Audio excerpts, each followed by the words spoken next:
Hello, my name is Sabrina Rodriguez, and today I will be analyzing Roxanne Gay's essay in Chapter 7 of American Like Me.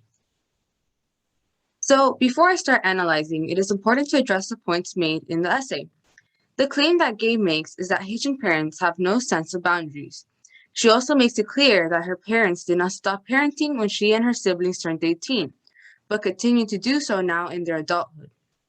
Ultimately, she goes on to extend her claim by saying that her parents provide a boundless love that is welcoming, unlike the boundaries that they once crossed while seeking to arrive at America. All right, so now we can begin analyzing. In paragraph 1, Gay begins by saying that she was explaining to her therapist that Haitian parents don't believe in boundaries, and he did not quite believe her. So she basically acknowledges the opposition to her claim by realizing that it is a little far-fetched that her parents don't believe in boundaries.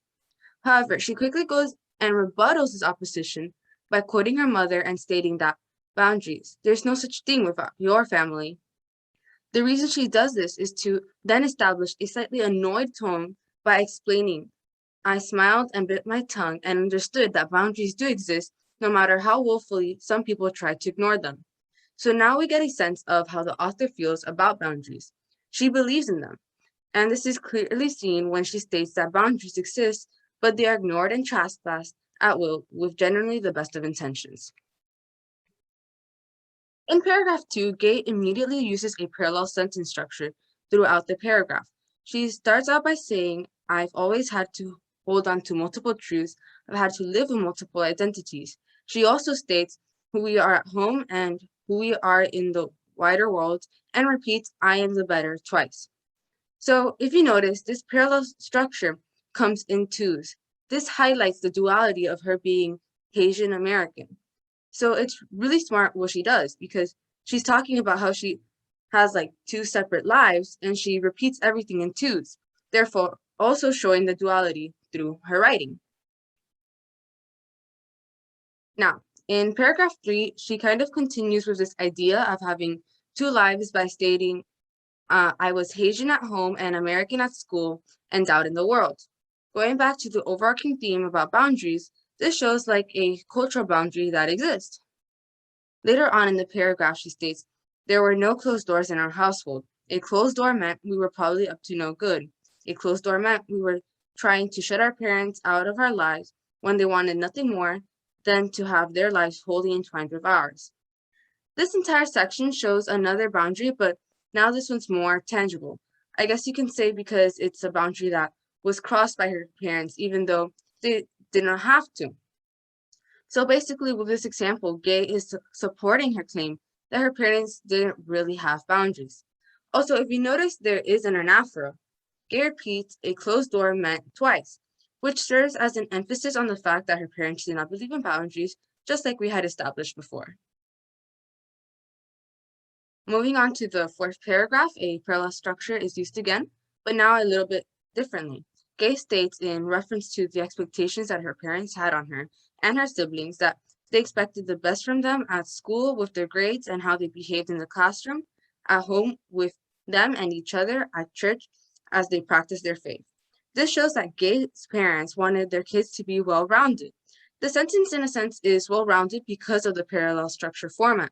So the sentence itself kind of shows her parents want for them to be well-rounded by it itself conveying that feeling.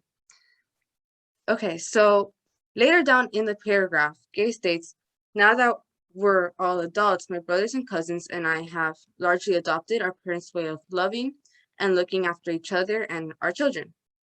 This is a complete shift in tone from the slightly annoyed tone that was established at the beginning of the essay to a more understanding tone.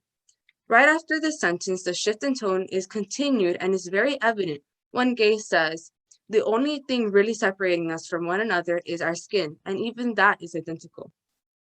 This means that Gay and her parents are now so similar in that they share the same values that at this point, the only thing different is their age, shown on their skin since, well, her parents have wrinkles. But then even that is starting to become similar because Gay and her siblings are aging, therefore also getting wrinkles on their skin. All right, so paragraph 5 is filled with a lot of devices. The paragraph starts by saying, I am overwhelmed.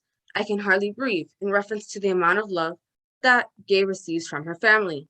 These short sentences, well, sentence structure to be more specific, really emphasize the disbelief of the realization of how loved she is.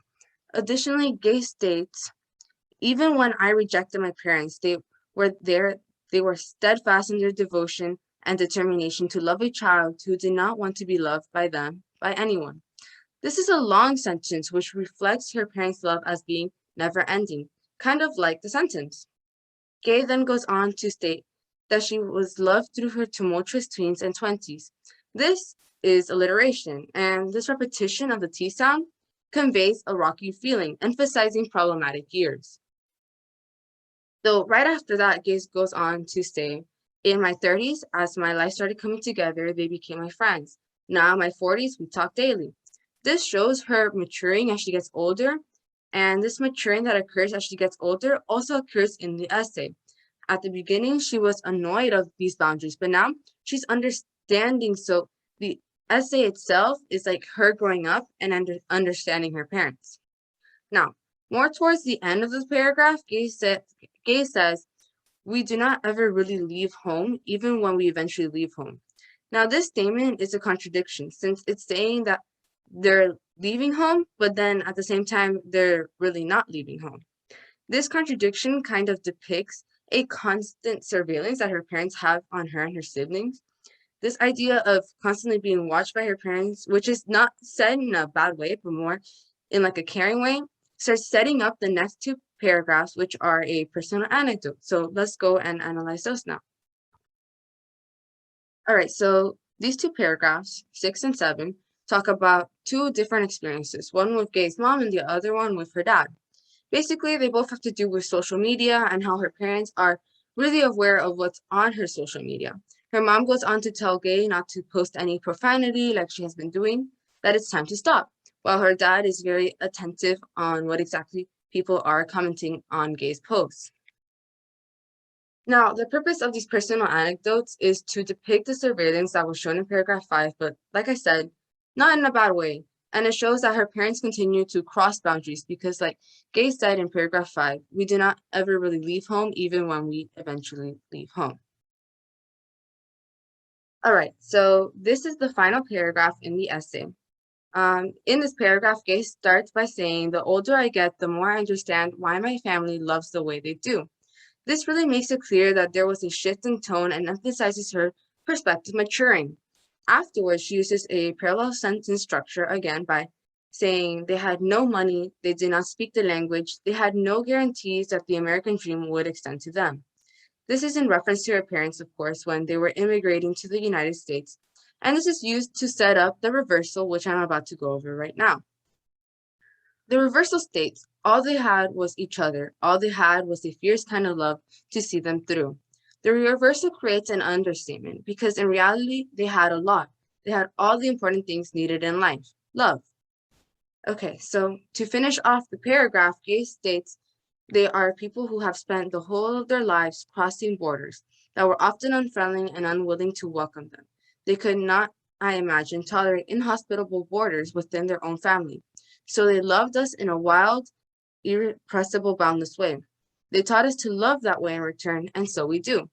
This is a logical extension of the boundary between Gay's parents and herself, which are extended to the boundaries that her parents had to cross because of immigration. So basically, the theme on boundaries is extended to something much greater. It is extended to the hardships that Gay parents had to face, which in a sense makes us, as a reader, more understanding towards her parents, in which they constantly forget about boundaries. It was because of their boundless love. Thank you so much. This is the end of my presentation, and I hope it helped.